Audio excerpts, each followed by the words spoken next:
Bismillahirrahmanirrahim. Assalamualaikum warahmatullahi wabarakatuh.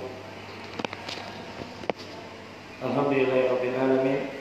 Wassalatu wassalamu ala sayyidina Muhammadin wa ala alihi wa ashabihi wa man tabi'ahum bi ihsan ila yaumiddin.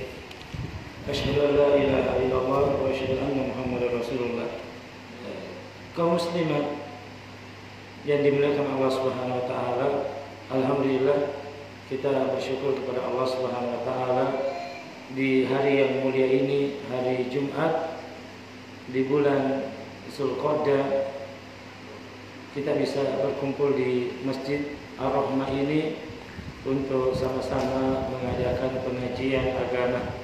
Alhamdulillah kita bersyukur kepada Allah Subhanahu wa taala, kita masih diberikan umur panjang, masih diberikan kesehatan, masih diberikan kesempatan untuk bisa sama-sama hadir di majelis ilmu atau di pengajian-pengajian.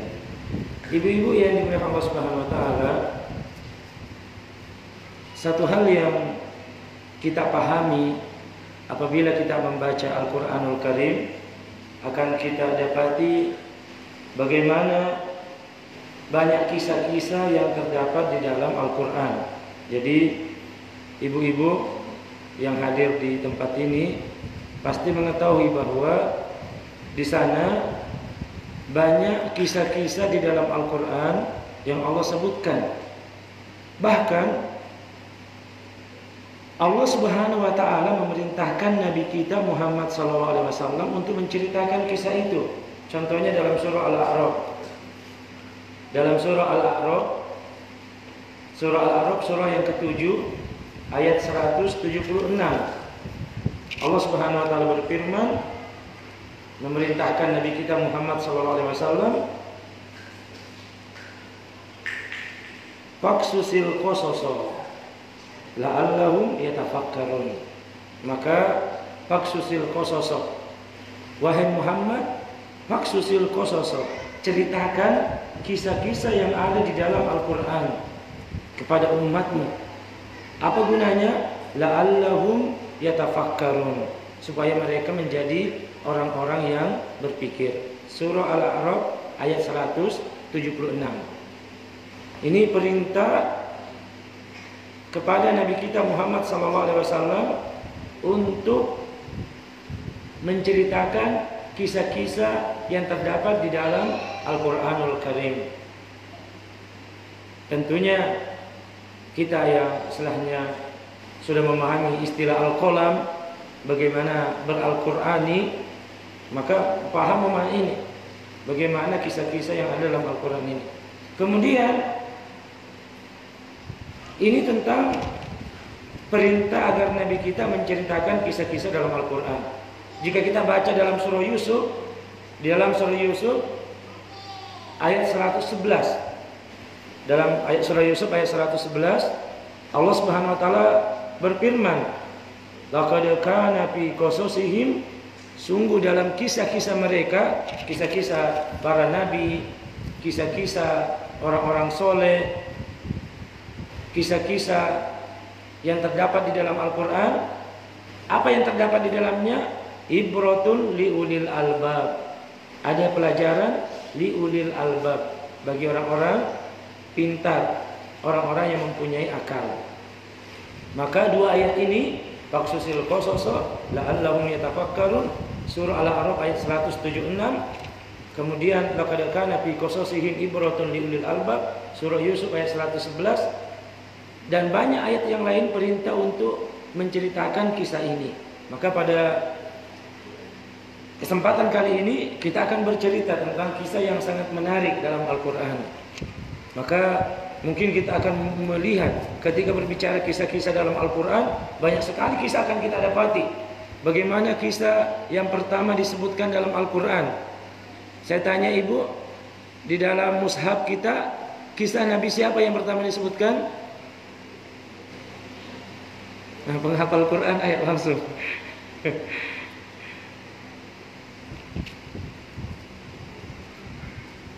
Ya, jelas. Pasti ya. Wa idh qala rabbuka lil malaikati inni ja'ilun fil ardi khalifah. Qalu ataj'alu fiha ma yufsidu fiha wa yasfiku dima wa nahnu nusabbihu bihamdika wa nuqaddisu lak. Qala inni a'lamu ma la ta'lamun. Ini cerita tentang Nabi Adam seterusnya di ayat 30 ke atas. Itu cerita tentang Nabi Adam. Bagaimana sebelum diciptakan, bagaimana para malaikat mengatakan, apa kamu menjadikan pengganti di muka bumi ini orang yang menumpahkan darah. Kemudian cerita-cerita yang lain di surah Ali Imran, cerita tentang Nabi Zakaria, cerita keluarga Imran, cerita tentang Maryam, cerita tentang Nabi Isa alaihissalam. Kemudian setelahnya nanti mulai ada surah Yunus, surah Hud, surah-surah yang lainnya bercerita tentang kisah Nabi Nuh alaihissalam dengan putranya, dengan keluarganya, dengan umatnya. Bagaimana setelahnya kisah Nabi yang lain, kisah Nabi Hud, Nabi Soleh dengan untanya, naqatallahi wa suqiyaha, cerita tentang Nabi Lut, cerita tentang Nabi Syuaib, dan banyak cerita-cerita yang lainnya. Ada cerita yang para nabi disebutkan hanya namanya, tapi tidak sebutkan bagaimana perjalanan dakwahnya. Tapi ada juga yang diceritakan dari sejak dia lahir, dewasa, sampai menikah, sampai dia berdakwah. Kira-kira nabi siapa yang diceritakan sejak dia lahir sampai dia menikah, sampai dia berdakwah, seterusnya diceritakan lengkap seperti itu. Nabi dalam Al-Quran, kita baca dalam Al-Quran, Nabi siapa? Nabi Isa tidak berkeluarga. Saya cerita dia nikah, dia apa. Nabi Yusuf kita tidak mendengar bahwa dia terakhir dia jadi ini, tapi tidak ada ceritanya dia berkeluarga, dia nikah. Cerita Nabi dalam Al-Quran. Kalau saya mengatakan cerita Nabi Musa, bagaimana? Sejak dia lahir, dia dialirkan menjadi dewasa ke negeri Madian, dia dinikahkan dengan salah seorang putri situ, kemudian dia berdakwah, cerita lengkap. Ya, tapi ada juga yang diceritakan sebagian, tidak sebagian. Ada yang diceritakan lengkap dan tidak dalam Al-Quranul Karim. Baik. Kita akan memilih di antara banyak cerita para nabi. Jika kita berbicara tentang cerita para nabi, maka akan kita dapati 124.000 nabi, 300 lebih rasul, yang mana kita ambil di dalamnya. Baik, pada kesempatan yang mulia ini, kita akan mengambil salah satu kisah di antara kisah para nabi, yang mana di dalam Al-Quran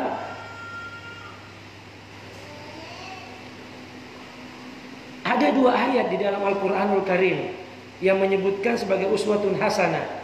Baik, yang pertama memerintahkan kita, memberitahukan bahwa sungguh pada diri ini ada suri teladan yang baik. Yang pertama pasti surah Al-Ahzab ayat 21. Apa ayatnya? Laqad kana fi rasulillahi uswatun hasanah. Kemudian di surah yang lain, siapakah uswatun hasanah yang kedua yang Allah sebutkan dalam Al-Quran untuk umat Islam? Walaupun semua para nabi menjadi suri teladan yang baik, tapi ada ayat khusus yang menyebutkan nama nabi yang dijadikan suri teladan. Ustaz, saya tidak hafal Quran. Ya, tidak mesti bahwa harus hafal bisa memahami segala apa dalam Al-Quran. Yang penting banyak baca, tapi lebih hafal jauh lebih bagus. Kalau dia hafal dan dia paham, itu jauh lebih bagus. Dalam surah Al-Mumtahanah ayat 4. Apa? Dalam surah Al-Mumtahanah ayat 4, di samping tadi surah Al-Ahzab ayat 21, dalam surah Al-Mumtahanah ayat 4, Allah Subhanahu wa taala berfirman, qad kanat lakum uswatun hasanah fi, pada siapa? Fi Ibrahim. Qad kanat lakum uswatun hasanah fi Ibrahim. Sungguh telah ada pada diri Ibrahim suri teladan yang baik. Bahkan dalam surah An-Nahl, tadi surah Al-Mumtahanah ayat 4 Ibu ya. Dalam surah An-Nahl, surah yang ke-16,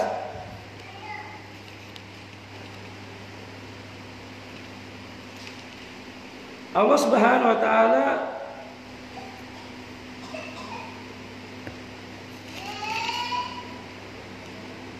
memerintahkan Nabi kita untuk mengikutinya. Dalam surah An-Nahl ayat 123, Allah Subhanahu wa taala berfirman, "Tsumma auhayna ilaika." Kemudian kami wahyukan kepadamu wahai Muhammad, anittabi, untuk mengikuti millata Ibrahim hanifa, agamanya Nabi Ibrahim yang hanif, yang lurus. Wa ma kana minal musyrikin, dan Nabi Ibrahim itu bukan termasuk orang yang musyrik. Kita dapati juga di ayat lain, misalnya dalam surah An-Nisa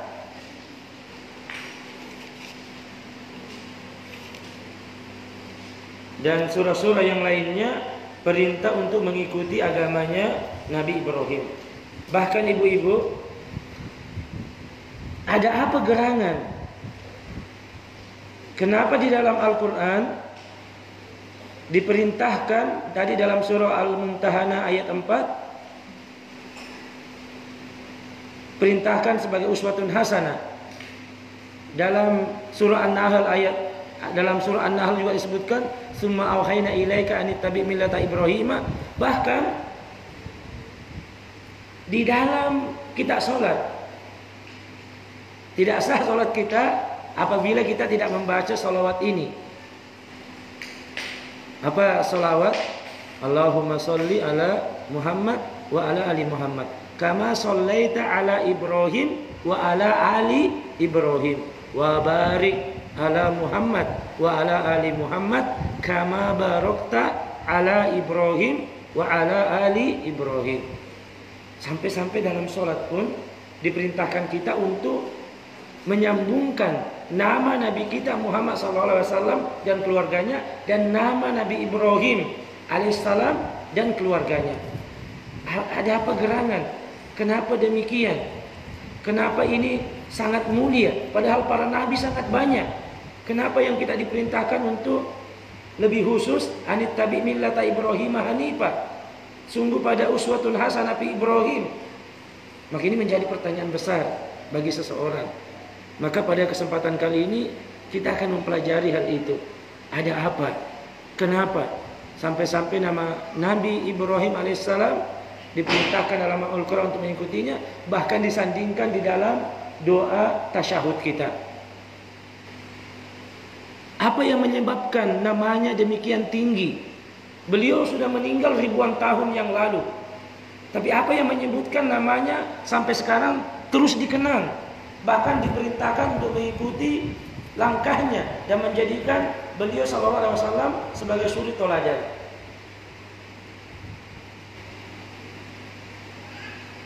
Maka cerita ini saya pikir dari kecil ibu juga sudah paham, sudah sering dengar. Tapi kita melihat dari sisi yang lain. Kita akan baca, mudah-mudahan ada faedah yang ada di dalamnya. Tentunya kisahnya sangat panjang. Kita memilih dari ayat-ayat atau hadis-hadis yang sahih, potongan-potongan sejarah beliau. Mungkin kita langsung ketika beliau diperintahkan untuk membawa anaknya yang masih kecil dan istrinya ke Mekah. Beliau suruh bawa, kemudian disuruh tinggalkan. Tentunya ketika seorang ibu atau seorang anak ditinggalkan di kota, masih mending, dia masih bisa untuk mencari makan. Banyak orang,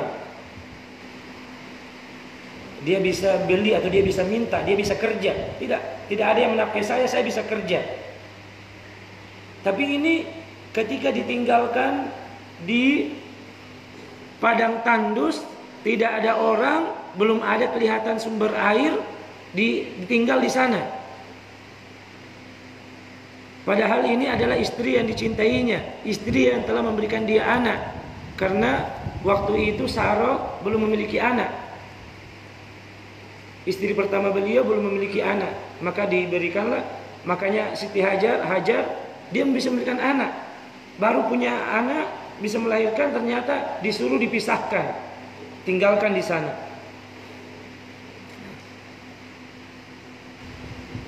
Maka kita tahu ceritanya ketika Hajar ditinggalkan oleh Ibrahim, mulai dia mengejar Ibrahim. Wahai Ibrahim, wahai suamiku, kenapa engkau meninggalkan kami di tempat seperti ini? Ini tidak ditinggalkan tidak ditinggalkan di kampus. Kalau ditinggalkan di kampus, insya Allah orang kampus insya Allah akan diperhatikan. Ada orang-orang akan datang. Ditinggalkan di padang tandus dan lain sebagainya. Kenapa engkau tinggalkan kami seperti ini? Nabi Ibrahim tidak menjawab.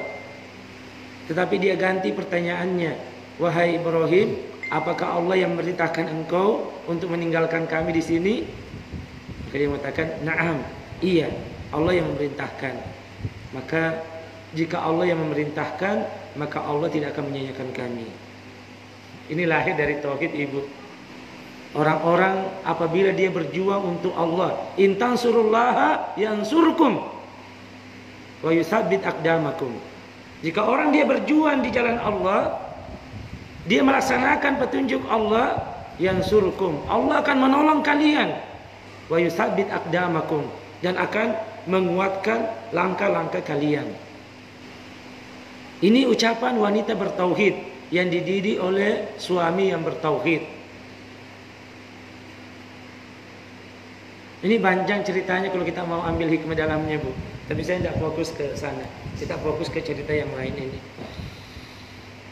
Ini yang pertama.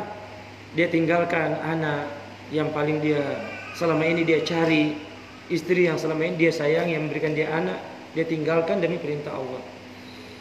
Kemudian yang berikutnya, tentunya kaitannya dengan anaknya sudah besar. Kita tahu bahwa Nabi Ibrahim sekali-kali hanya datang ke Mekah. Berapa kali dihitung beliau datang ke Mekah? Pertama ketika mendirikan Ka'bah, beliau datang. Yang kedua ketika beliau datang ke istri yang pertama, dia dapati bahwa istri pertama dari anaknya senantiasa mengeluh dan mengeluh, maka diperintahkan untuk ganti palang pintunya. Itu yang kedua. Terus yang berikutnya ketika beliau datang lagi, Nabi Ismail tidak ada. Ternyata istrinya pandai bersyukur, menerima apa yang ada. Kemudian yang berikutnya tentunya ketika hendak penyembelihan Nabi Ibrahim, Nabi Ismail. Jadi dihitung, kalau di dalam ini bisa dihitung berapa kali datang ke Mekah pada waktu tersebut. Disebutkan ujian yang pertama, itu tadi ujian yang pertama, yang diantara banyak ujian ketika meninggalkan istrinya. Sekarang dalam surah As-Saffat, ini cerita ini disebutkan oleh Allah Subhanahu wa taala dalam surah As-Saffat. Dalam surah As-Saffat mulai dari ayat 99. Wa qala inni dhahibun ila rabbi sayahdin. Dan dia berkata, saya akan pergi menghadap Allah, saya akan pergi menghadap Tuhanku, saya akan berdoa kepada Allah, sayahdin, dan dia akan berikan aku petunjuk. Rabbi habli minas solihin. Ketika dia mengatakan Rabbi habli minas solihin, ya Allah, berikanlah aku anak-anak yang soleh. Ini doa yang harus dinikan. Kenapa anak soleh? Karena anak soleh ini akan memberikan kebaikan kepada seseorang. Kadang kunci manusia sekarang, kadang kunci sukses anaknya lain dia. Ketika mungkin kadang anaknya berhasil dari segi dunia, seakan-akan dia sudah mengatakan, berhasil sudah anak saya. Memang itu sudah berhasil, tapi itu bukan keberhasilan yang utama. Yang berhasil adalah apabila engkau melihat ketika anak-anakmu menjadi anak yang ketika datang panggilan azan, misalnya anak laki-laki atau perempuan datang panggilan azan, dia lebih dahulukan itu. Berhenti dulu kita, sudah azan, kita sholat. Itu anak yang berhasil. Bukan hanya sekedar anak-anak yang membawakan, mungkin datang ke orang tuanya, membelikan mobil atau membangunkan rumah dan lain sebagainya, tapi jauh dari agama, jauh dari sholat. Itu bukan keberhasilan yang hakiki. Itu keberhasilan dunia menurut pandangan orang-orang, tapi dalam pandangan Allah Subhanahu wa taala bukan hanya itu sebagai sekedar keberhasilan.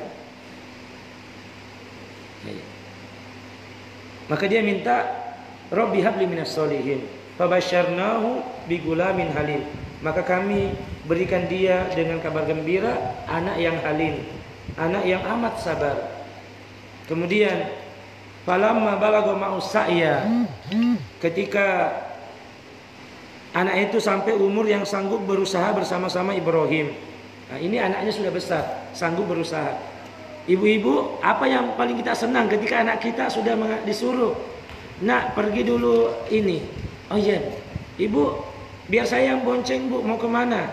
Anak kita misalnya sudah besar, abah, umi, saya sudah bisa ini, saya bonceng. Umi apa? Itulah kesenangan kita. Mungkin ketika masih kecil ini masih ibu-ibu yang rawat, masih banyak ini. Tapi ketika anaknya sudah tidak disuruh, dia yang cuci piring sendiri. Berkurang kerjanya umi. Dia yang bisa, anaknya melihat tumpukan yang banyak pakaian, saya yang cuci. Alhamdulillah, tidak sia-sia sudah hasil usahaku. Nak, 14 tahun saya merawat kamu dengan adik-adikmu. Sekarang engkau bisa membuat umi istirahat. Itu kesenangan yang paling. Kalau anak kita masih kecil bu, kadang kita yang masih susah, lain sebagainya. Tapi ketika balagha ma'us sa'ya, dia mampu berusaha dengan kita, dia bisa menggantikan apa yang kita lakukan, bisa kita istirahat sejenak. Disitulah kita merasakan kegembiraan yang sangat. Bah, saya bikinkan abah kopi, saya bikinkan abah kopi Radix misalnya. Wah, alhamdulillah, anak saya menghilangkan pekerjaan saya. Falamma balagha ma'us sa'ya, ketika anaknya sudah mampu berusaha, anak yang sudah diharapkan mampu menggantikan orang tua, mampu memberikan kebaikan yang banyak bagi orang tuanya, maka datanglah ujian yang sangat besar. Qala ya bunayya inni ara fil manami anni adbahuka. Datang ujian kepada Nabi Ibrahim. Dan ujian ini dia lahir lewat mimpi. Kita tahu mimpi, wahyu yang paling rendah derajatnya di kalangan para nabi adalah mimpi. Ini bukan malaikat Jibril yang datang, bukan dibisikin, tetapi lewat mimpi. Padahal mimpi itu tingkatan wahyu yang paling rendah. Kalau wahyu yang paling tinggi tentunya datang malaikat Jibril dalam bentuk aslinya, atau datang malaikat Jibril dengan membisiki atau yang lainnya. Tapi tidak, ini wahyu yang paling rendah. Diperintahkan Nabi Ibrahim untuk menyembelih anaknya untuk dikorbankan kepada Allah Subhanahu wa taala. Bayangkan Pak, bayangkan ibu-ibu, anak satu-satunya. Ini sudah sekian puluh tahun, bahkan sudah tua, belum punya anak, datang perintah anak sudah besar, sanggup berusaha, diminta untuk dikorbankan dan disembelih. Dan yang kedua, anak satu-satunya. Yang kedua, anaknya orang yang baik. Anak yang baik. Bukan kalau anak mabata, kalau anak yang nakal, ya mungkin ini. Kalau anak 10 atau 12, mungkin hilang satu masih ada 11. Masih hilang satu masih ada 5. Tapi kalau anak satu, hilang satu ya sudah. Tidak punya anak lagi. Anak cuma satu-satunya. Anaknya berbakti lagi. Kalau mungkin ada anak yang anaknya banyak, kemudian anaknya suka bikin onar di kampung orang. Ada anakmu di sana mencuri. Ada anakmu di sana tidak pakai sembarang-sembarang, boncengan dengan laki-laki. Ada anakmu di sana. Mungkin ya Allah, saya punya ujian dengan anak ini ya Allah. Tapi tidak, ini anak yang soleh, anak yang baik. Kemudian disuruh sembeli sendiri. Ibu, kalau mungkin ada orang, ada anaknya meninggal, mungkin tabrakan, atau mungkin dia qadarullah terbunuh di jalan Allah, terbunuh dia, mungkin tapi masih agak ringan. Tapi yang jadi masalah, dirinya sendiri yang disuruh untuk menggorok untuk memisahkan antara kerongkongan ini, urat kerongkongan dan urat nadi dari anaknya. Ini yang jadi masalah. Ini ujian besar, Ibu. Jangan sangka ini masalah sepele ini. Anak satu-satunya, anak yang paling baik, dan kemungkinan untuk punya anak juga masih belum. Kalau masih umur 25 tahun laki-laki, masih umur 40 tahun, 50 tahun, kemungkinan masih punya. Kalau sudah sekitar 100 tahun, kemungkinan untuk punya anak tinggal sisa sedikit. Maka harapan tinggal sedikit. Harapan kepada anak itu sudah demikian banyaknya, tapi datang cobaan untuk sembelih. Agar Ibrahim benar-benar membuktikan bahwa inna sholati wa nusuki wa mahyaya wa mamati lillahi rabbil alamin. Sesungguhnya solatku, hidupku, sembelihanku, hidupku dan matiku hanya untuk Allah, lillahi rabbil alamin. La syarikalah, tidak ada sekutu baginya. Ini untuk pembuktian cinta, kebuktian apakah benar lebih mencintai perintah Allah Subhanahu wa taala dibanding kesenangan dunia yang lainnya. Maka Ibrahim datang, tentunya dengan mimpi yang berapa kali dia datang. Dia hendak menyampaikan, bagaimanapun dengan berat hati, tapi dia harus menyampaikan ini. Dia berkata kepada anaknya, ya bunayya, wahai anakku, inni aropil manami anni adbahuka. Saya melihat mimpi, wahyu dari mimpiku, saya menyembelih dirimu. Sembelih ya. Pandur madza taro. Apa pendapatmu nak?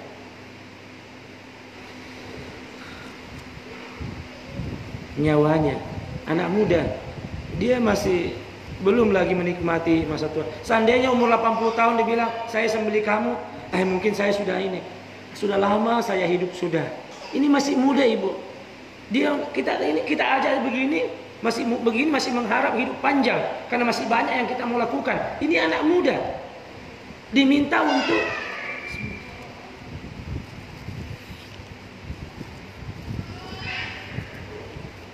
apa katanya?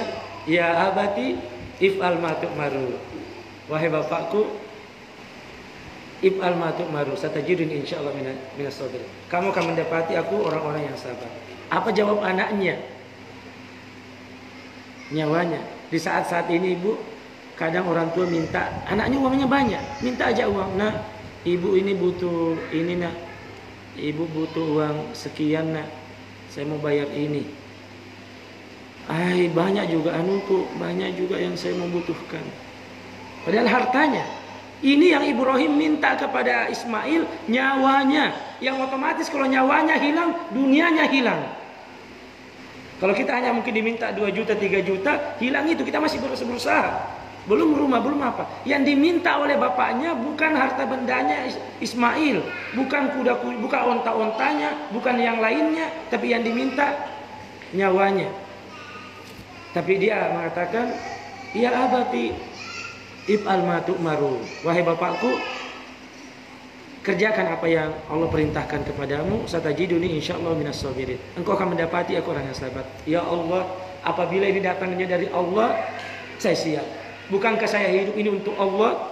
Bukankah saya beramal ini untuk Allah? Apabila datang panggilan Allah, apabila datang perintah Allah Subhanahu wa taala agar diriku ini dikorbankan untuk Allah, if'al ma tu'maru ya abah. Lakukan apa yang Allah perintahkan wahai bapakku. Satajiduni insyaallah minas sabirin. Saya akan sabar.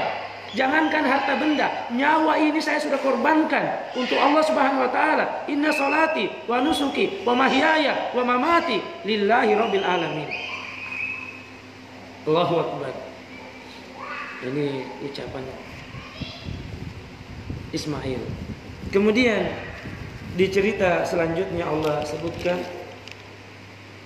falamma aslama wa tallahu lil jabin. Kemudian di cerita dalam hadis disebutkan bagaimana Nabi Ismail mengajari bapaknya bahwa bapak, nanti kita cari tempat yang agak sepi, nanti buka bajuku. Saya takut nanti bajuku kena darah sehingga ibuku melihat. Dalam riwayat ada yang mengatakan ibunya masih hidup, tapi dalam riwayat lain ada yang sudah meninggal. Saya tidak bisa menentukan yang mana yang benar. Terus dia mengatakan, tajamkan pisaunya wahai bapakku. Sekali engkau tarik agar cepat putus daripada urat leherku ini, sehingga aku bisa cepat merasakan ini.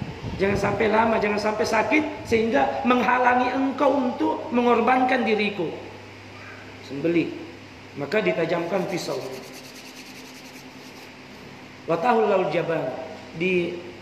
Tapi dibaringkan karena Nabi Ibrahim tidak mau melihat bahwa bagaimana darah itu muncrat. Ibu nanti melihat ketika kurban orang disembelih atau kurban kita disembelih, kita lihat bagaimana darah. Bismillah, Allahu Akbar. Darah itu mengalir. Kemudian watallahul jaban, watallahul jabin. Wa nadainahu ayya Ibrahim. Nabi Ibrahim sudah dalam riwayat sudah di ini. Tapi Nabi Ibrahim tidak melihat karena dia seperti ini, belum juga kena itu. Maka dalam riwayat ada mengatakan, Ismail mengatakan, wahai bapakku, kasih lengket itu pisau. Lengketkan, sekali tarik, putus. Ini urat tenggorokan dan urat leher. Ketika sudah hampir demikian, nyata kebenaran bahwa benar-benar orang ini berserah diri. Aslama yuslimu islaman. Berserah diri hanya kepada Allah, tidak ada yang lain. Nabi Ibrahim telah mengorbankan apa yang paling dicintai dari dunia ini berupa anaknya. Dan Nabi Ismail mengorbankan nyawanya. Dengan itu hilang dunianya semuanya demi untuk mengikuti perintah Allah Azza wa Jalla. Wa nadainahu ayya Ibrahim. Kami panggil mereka, wahai Ibrahim, qad saddaqta ru'ya. Engkau telah membenarkan mimpimu wahai Ibrahim. Inna kadzalika najzil muhsinin. Sungguhnya kamu telah membenarkan mimpi itu. Sungguh demikianlah kami memberi balasan kepada orang yang berbuat baik. Inna hadza lahuwal bala'ul mubin. Sungguh ini benar-benar ujian yang nyata. Wa fadainahu bidzibhin adzim. Dan kami tebus anak itu dengan seekor sembelihan yang besar. Wa tarakna alaihi fil akhirin. Kami abadikan nama Ibrahim, pujian yang baik di kalangan orang-orang kemudian. Salamun ala Ibrahim, kadzalika najzil muhsinin. Demikian kami membalas orang-orang yang muhsin. Innahu min ibadinal mu'minin. Sungguh dia dari hamba kami yang beriman terhadap janji Allah Subhanahu wa taala. Ibrahim. Apa yang terjadi ibu-ibu setelah Nabi Ibrahim alaihissalam dan Nabi Ismail bebas lolos dari ujian ini? Dunia itu dibawa mereka. Mereka menguasai dunia. Kita tahu bahwa Nabi Ibrahim adalah seorang memiliki harta yang banyak. Demikian juga Ismail. Tapi dunia bukan lagi ada di hati mereka. Dunia mereka manfaatkan untuk mendekatkan diri kepada Allah. Kenapa tidak? Ujian harta yang paling terbaik dia sudah lolos. Mengapa tidak? Nabi Ibrahim nyawanya yang itu adalah sumber dia kehidupan dunianya, sumber mendapatkan kebahagiaan dunia. Dia sudah rela korbankan. Setelah dia lolos dari ujian itu, tidak ada lagi artinya dunia bagi mereka. Mereka mendapatkan dunia, tapi itu bukan itu menjadi tujuan. Karena mereka sudah berkorban apa yang lebih dari dunia itu. Berupa harta yang paling dicintai dan berupa nyawanya. Tapi dia selamat. Maka contoh ini. Ibrahim masa kini. Ismail masa kini. Ismail lahir dari ibu. Ibunya, ibu tahu. Ismail itu memiliki ibu yang bertauhid yang baik. Apa katanya tadi ketika ditinggal oleh suaminya? Apakah Allah yang memerintahkan engkau untuk meninggalkan kami di sini? Nah iya. Kalau memang Allah yang memerintahkan, Allah tidak akan menyanyiakan kami. Ini lahir dari tauhid, lahir dari pemahaman dia terhadap surah Al-Alaq. Wahai, saya tuh ada ngisi Daurah Marhala ya. 5 ini lahir dari pemahaman itu. Ismail, ada apa ya Ismail? Tidak usah yang lain, tidak usah kau minta hartanya untuk berkorban. Nyawanya pun untuk Allah, dia rela. Setelah dia lolos dari itu, salamun ala Ibrahim. Allahumma salli ala Muhammad wa ala ali Muhammad kama sallaita ala Ibrahim wa ala ali Ibrahim. Sampai sekarang.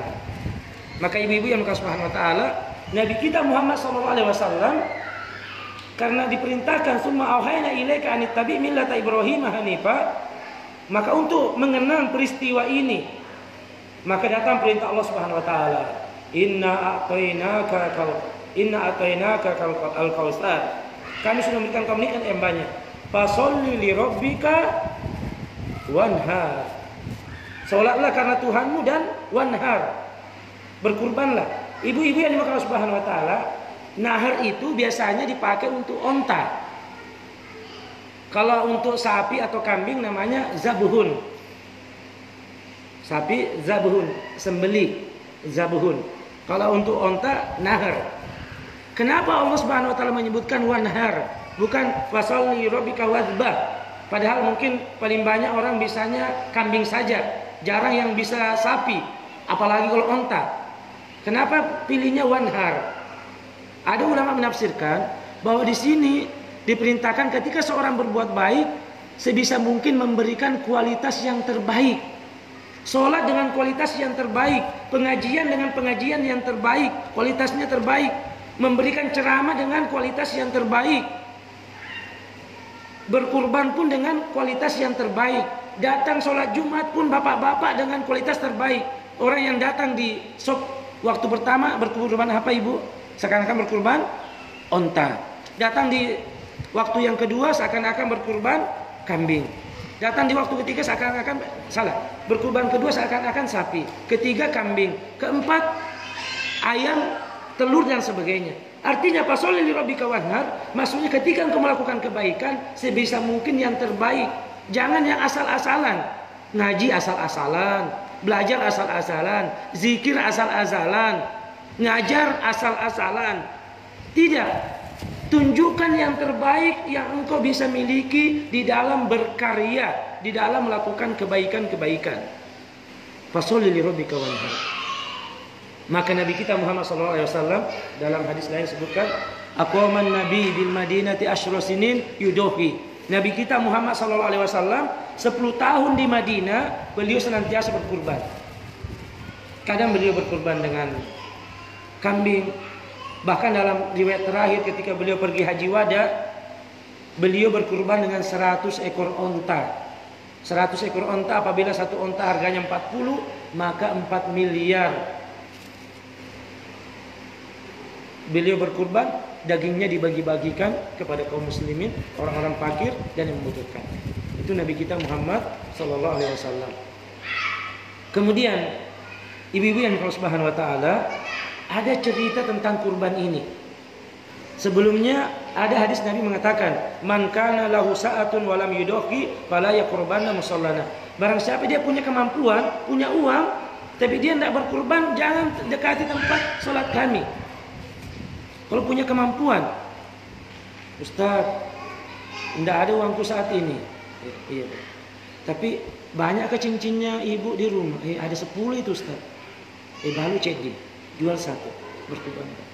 Ustaz, tidak ada uangku. Tapi Ustaz, sebenarnya anakku punya tabungan masa depan Ustaz. Ada orang itu, anaknya sekarang dia sudah tabungkan sampai anaknya kuliah. Saya dapat orang banyak Ustaz. Itu yang membuat saya kayaknya sekek juga Ustaz. Pelit untuk beramal.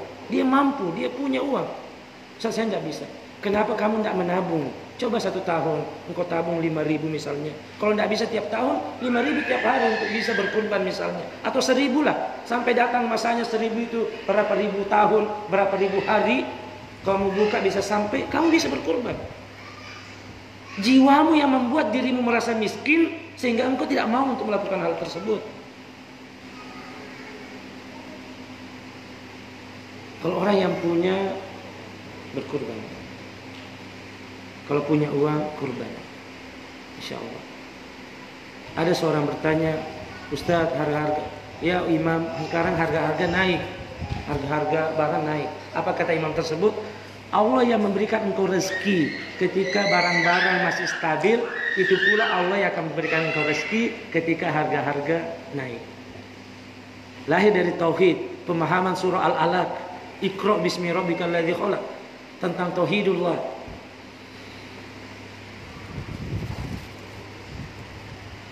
Man kana lahu sahatan wala yudai fala yaqrabana musallana. Di tentang masalah ini ada satu cerita yang saya akan ceritakan kepada ibu tentang bagaimana semangat berkurban. Ini ada dalam kitab Umdatul Ahkam ya. Dalam kitab Umdatul Ahkam bab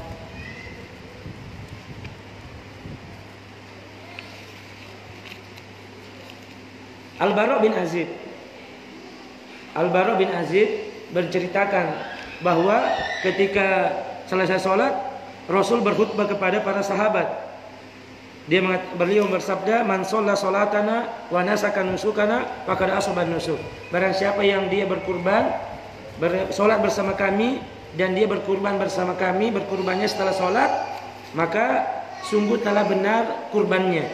Kemudian wa man nasaka qabla shalah fala nusukalah. Barang siapa berkurban sudah menyembelih sebelum sholat, tidak ada berarti dia dianggap tidak berkurban. Kemudian Abu Burda bin Niyar, datang sahabat Abu Burda bin Niyar, paman Bara bin Azib dari jalur ibu. Dia mengatakan dia datang tadi dengan penuh gembira karena dia mengatakan, "Ya Rasulullah, wahai utusan Allah, ini nasaktu syati qabla shalah." Ya Rasulullah, tadi yang dia datang dengan keadaan gembira karena dia sudah berkurban, mendengar sabda Nabi SAW, dia dengan keadaan sedih. "Ya Rasulullah, saya sudah menyembelih kambing saya sebelum sholat. Berarti tidak sah sembelihan saya Rasulullah." Tapi dia mengajukan uzur. "Ya Rasulullah, arabtu annal yawma yawma aklin wa syurbin." Saya tahu ini hari makan dan minum. "Wa ahbabtu an takuna syati awwala ma yudbahu fi baiti." Dan saya mau agar kambingku yang pertama disembelih di rumahku dan pertama dimakan. Maksudnya orang pulang dari sholat langsung makan. Nggak, misalnya dia punya pikiran bagus seperti itu. Kalau nanti pulang baru sembelih kan tunggu sampai siang. Bagusnya saya sembelih dulu. Ketika pulang dari sholat, saya langsung suruh orang untuk singgah makan kambing saya. Itu alasan dia.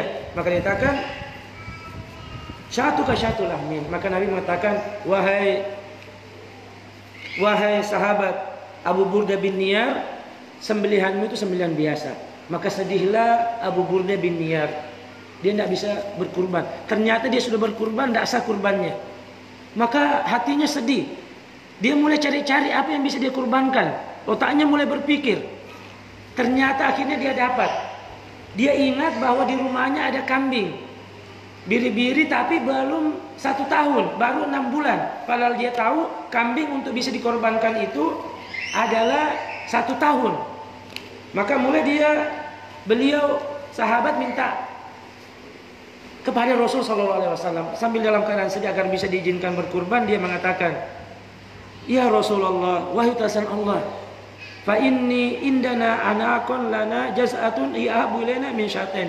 Saya punya anak, saya punya biri-biri yang masih 6 bulan, tapi ini paling bagus, saya lebih cintai dari 2 kambing.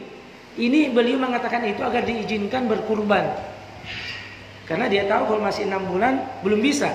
Agar bisa berkurban, beliau mengatakan pada Rasulullah, "Saya punya biri-biri baru 6 bulan, tapi saya lebih cintai daripada 2 kambing." Maksudnya harganya sangat mahal.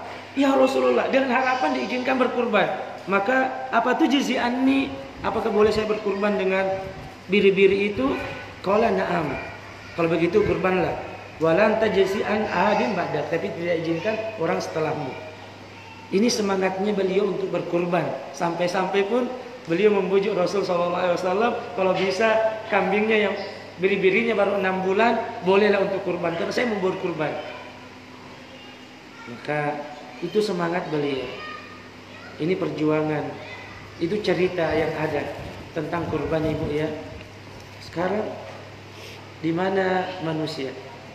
Ditanya, motor bisa beli, HP bisa beli, mobil bisa beli, rumah besar, tidak bisa kurban, tidak punya uang, miskin saya. Mungkin hatinya yang miskin. Memang miskin ketundukan kepada Allah. Hatinya masih terpaut dengan dunia. Padahal kurbannya itu itulah yang akan dia dapatkan nantinya. Ada yang mengatakan setiap bulu-bulu itu sebanyak itu pula pahala yang dia dapatkan. Bisa hitung.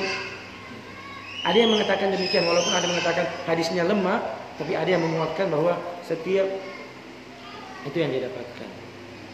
Ikuti agama Ibrahim, anittabi millata Ibrahim hanifah. Di mana kita dibanding Ibrahim? Harta yang paling dicintainya. Kita bukan harta yang paling cintai, Bu. Mungkin sekedar pengajian seperti ini tidak dituntut bilang sekian puluh persen, dituntut paling 1.000, 2.000, 5.000, 10.000 untuk menghidupkan dakwah ini. Hidupkan dakwah ini. Mana jejakmu untuk Islam? Mana jejakmu untuk Islam? Mana pengaruhmu untuk Islam ini? Mana dakwahmu untuk Islam ini? Bi amwalikum wa anfusikum. Dengan jiwa kalian, dengan harta kalian, jiwa kalian. Ibrahim alaihissalam, Nabi Ismail alaihissalam, para sahabat ridwanullahi alaihim ajma'in, suri teladan yang baik dalam masalah ini. Ibu-ibu pulang dari sini lihat-lihat, karena saya tahu ibu-ibu sekarang ini kehebatan ibu Indonesia dibanding ibu-ibu luar negeri. Kalau ibu-ibu di Arab, Bu, yang kuasa adalah suami. Terserah dia yang pegang uangnya, dia pegang ininya, pegang uangnya. Kalau di Indonesia, ibu-ibu Indonesia sangat luar biasa. Dia yang dipegangkan uang. Iya, Bu ya. Apalagi kalau dia pintar mengelola uang. Ibu dia walaupun sedikit cukup. Jangan mengatakan tidak cukup. Cukup. Uang kita hanya 500.000 per bulan gaji kita ya. Kadang 200.000 per bulan. Tapi bisa hidup tidak? Anak-anak kita bisa hidup tidak? Bisa sampai sekarang. Ini bukan orang kaya. Bisa. Kelola dengan baik. Hebat ini orang ibu-ibu Indonesia ini. Dia yang diberi kelola. Kalau di tempat lain tidak. Suaminya yang pegang. Sini itu. Kalau memang ada, ajak suaminya. Bang, Pak, sudah lama kita. Kalau memang ini bagus juga kita punya rencana ya. Kita berkorban juga insya Allah. Walaupun nanti 5 tahun, 10 tahun, yang penting ada niat. Anittabi millata Ibrahim hanifah. Kita sekejap juga, walaupun hanya sekali dalam seumur hidup, kita bagaimana mengikuti. Apalagi kalau bisa setiap tahun cari di mana yang halal untuk bisa seperti itu. Jadi ibu-ibu yang Allah Subhanahu wa taala tempatkan berkorban. Kurban, mampu berkorban. Kalau belum pulang, mulai ini niatkan ke depan. Saya mau berkorban. Tabung 5.000 setiap hari, 2.000, 1.000, yang penting ada niat. Dan setiap 1.000 rupiah yang ibu ini kan itu untuk jalan Allah. Hidupkan dakwah ini. Besarkan. Ibu semua. Celengan itu bukan berarti hanya untuk dia sebenarnya. Ini untuk kebaikan kita. Apa yang ibu simpan itu adalah kebaikan bagi ibu. Sudah sampai insya Allah. Ini motivasi untuk diri saya pribadi ya. Saya mungkin ya Allah, saya kadang berbicara seperti ini, tapi motivasi dari saya, ya Allah, kalau memang mungkin kami tidak bisa sama sebagaimana Nabi Ibrahim, harta yang paling dicintai, anaknya yang tercinta pun dikorbankan. Kami tidak mampu sebagaimana Nabi Ismail, belum mampu, mungkin kami, darah kami belum, jangankan nyawa kami, kadang kami diminta untuk sumbangan, untuk bantuan kaum muslimin, kami masih pilih-pilih. Banyak uang merah, banyak uang ini, kami masih memilih uang-uang yang lain. Tapi insya Allah minimal kami punya ilmu, punya tekad untuk bisa seperti itu. Maka ibu-ibu nanti pulang musyawarah dengan suaminya atau dengan keluarganya. Kalau ada bisa. Kalau tidak, mudah-mudahan kita berdoa, kita berusaha sekarang. Siapa tahu 2-3 tahun ke depan kita tabung sedikit-sedikit untuk itu. Insya Allah. Mungkin kita beli paket 1 bulan 100.000. Ya. Saya minimal ya 200. Kadang karena paketnya combo 17, ini pakai secara langsung, pakai dan lain sebagainya. Mungkin kadang 200.000 satu ini. Mungkin lebih banyak untuk paket dibanding ditabung itu untuk berkorban. Walaupun kita katakan ini untuk dakwah. Ini untuk dakwah kepada Allah Subhanahu wa taala. Berikan jejak ibu untuk Islam ini, untuk dakwah ini. Baik. Kalau kita dapat di dunia, dapat di akhirat. Wa man ahsanu qawlan mimman da'a ila Allah. Siapakah ucapan yang paling bagus? Berdakwah di dalam Allah, mendukung dakwah, mendukung pesantren di dalam kebaikan. Wassallallahu ala nabiyina Muhammadin wa ala alihi wa sahbihi ajma'in. Cukup sampai di sini motivasi untuk diri saya pribadi dan kita semua. Subhanakallahumma wa bihamdik, asyhadu an la ilaha illa anta, astaghfiruka wa atubu ilaik. Assalamualaikum warahmatullahi wabarakatuh. Apabila ada pertanyaan, silakan ditanyakan. Iya. Waalaikumsalam warahmatullahi wabarakatuh. Bisa agak keras suaranya karena iya, silakan.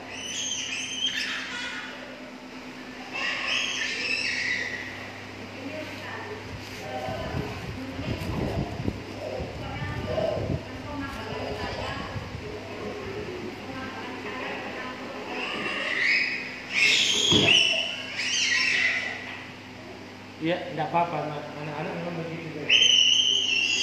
Iya.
Alhamdulillah, ini ada pertanyaan, bagaimanakah apakah berkurban itu bisa untuk misalnya satu kambing untuk seluruh keluarga, atau ketika sapi kan 7 orang, bisa nggak kita juga menyebutkan untuk diri kita dalam satu sapi 7 orang itu kita menyebutkan bahwa dan keluarganya. Maka satu hal yang harus kita pahami, ada hadis yang menyebutkan hal itu, Ibu. Ada sahabat bertanya, kaifa kana dohaya fikum adi Rasul. Dia tanya, bagaimana engkau menyembeli berkurban di zaman Nabi? Apa katanya? Kana rajulu fi ahdin Nabi, kami dulu di zaman Nabi, yudohi bisyati anhu wa an ahli baitihi. Kami menyembeli satu kambing itu untuk kami dan seluruh keluarga kami. Inilah keutamaan ibadah kurban yang tidak di ibadah lain. Kan ibadah ini ada yang harus dikerjakan sendiri. Contohnya sholat wajib harus dikerjakan sendiri. Kalau tidak dikerjakan sendiri akan berdosa.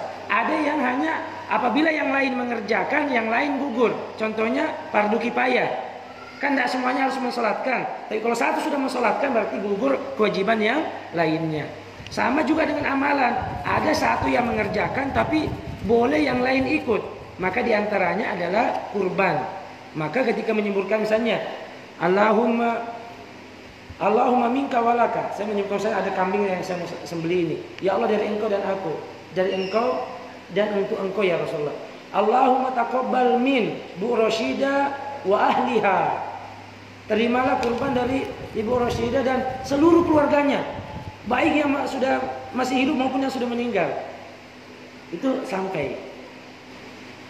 Begitu memang kalau ibadah kurban beda kafiyahnya. Boleh seperti itu. Jadi untuk diri kita dan seluruh keluarga kita. Dan itu pemahaman yang benar. Jadi dulu mungkin sampai pemahaman tapi masih belum sempurna. Sekarang sudah sampai bahwa boleh kurban itu untuk diri kita dan seluruh keluarga kita. Termasuk yang patungan. Misalnya ini satu sapi 7 orang, kan ada namanya itu. Saya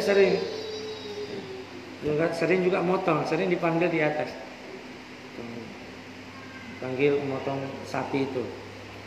Mana orangnya? Diberikan biasanya apa? Diberikan kertas ya.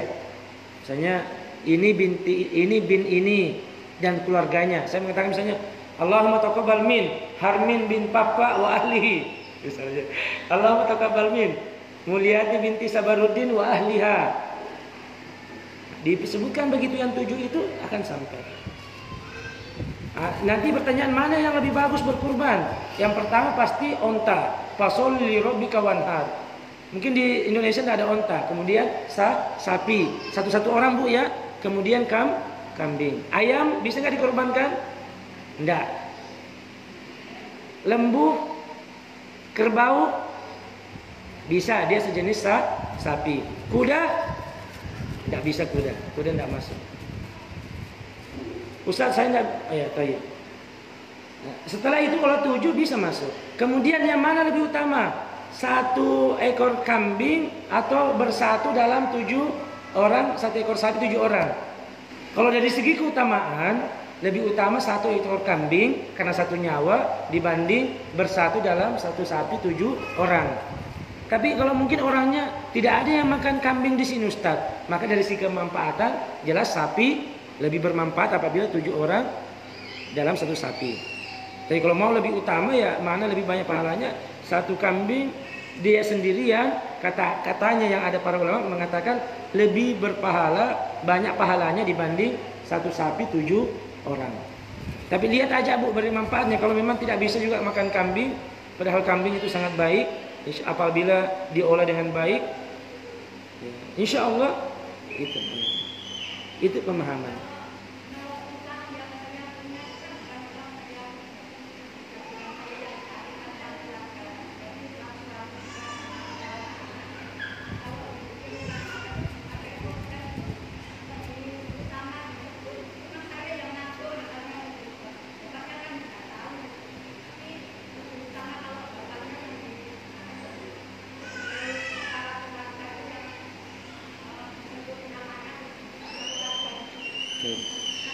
Alhamdulillah dalam Islam adalah agama yang sangat baik, menghormati harta istri. Kalau memang istri yang dapat ya sudah, itu miliknya istri. Itu kelebihannya dalam Islam. Kalau istri kan kadang punya uang sendiri, dia mungkin dari warisan orang tuanya, punya apa dan lain sebagainya, dia punya uang sendiri. Terus